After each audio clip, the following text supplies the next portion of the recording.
Well, to find out more about the person thought to be behind the double attack in Oslo, we have a unique opportunity to speak to Olaf Andersson. He's a spokesman for the Union of Russian Communities in Sweden, and he knew Anders Breivik personally. Mr. Andersson, thank you very much for being on the program with us. How well did you know this man? Well, we used to, as it's called, hang out during one summer, and then we worked on off and on basis for a couple of months.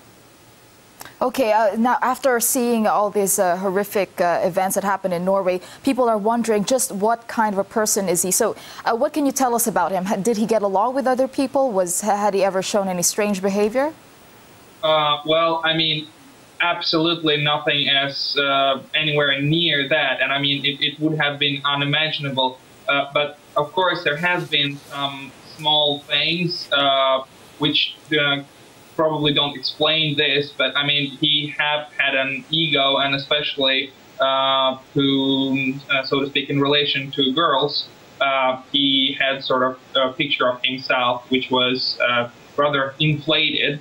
And sometimes it would sort of cause friction if, for example, the fairer sex would prefer other guys who would working with us, who would be like, for example, Pakistanis that we have working with us. But and that would kind of a little bit set him off. But it was still on such a like mundane scale, and guys when they're 16, 17, 18, say lots of stuff, and it didn't come out as radical or ideological thought through. It was more like irritation, anger, that kind of stuff. So he was a very opinionated person, though. Not really. Not really. I wouldn't say that he came across as opinionated. He came across that sometimes, if I may use that word, it used to bug him sometimes that girls would skip, him and maybe pick some guy who's Pakistani. Okay. Yeah. Now, there's a lot of attention now on his Twitter feed. He wrote a quote. He said, "One man with a belief is worth 100,000 with only interest," and that was just before the attacks. What kind of ideas were going around in his head based on the conversations you may have had with him? He never came across as some kind of like religious fanatic or anything. I mean, I knew that he was, religious, but it wasn't like he would try to convert you or anything, I just knew sort of that he was religious, but that's pretty much it. Kind of, sort of keeping that part mainly to himself. But then, on the other hand, if you look at the central Oslo, there is like, I don't know what it could be compared to, but there is any possible denomination of, let's say, not a mainstream church, and each of them is trying to get you in. On the other hand, there is just a lake of population who are very heavy drug addicts. And then you have squatters. So central Oslo is basically like just, pick your poison. Which wrong way do you want to pick?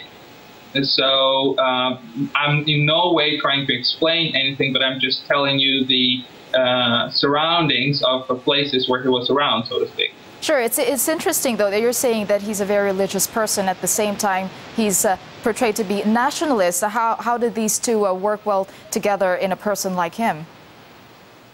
Well, at the moment when I knew him, I would not describe him as a person who is very thought through ideologically. I would more describe him who is simply bugged, irritated, sometimes even all the way to the anger, that like he would be angry that he would be, so to speak, second to some person of, let's say, Oriental or Pakistani origin, but not more than that. I did not get this thought through ideological vibe from his conversation. Okay, just very briefly now, you're talking to me about him being quite an angry person. He had quite an ego, and he was a religious person. Now, looking in retrospect, would you have imagined that one day he would be capable of doing something like this, if it is indeed him? No way, absolutely no, never, ever I would have imagined that. And there are far more guys who are acting up way more weird than he was. Okay. Now, how do you think he got these ideas into his head in the first place? You kept talking about stories in his relationship with girls and church. Do you think it's somewhere there that he got these ideas into his head?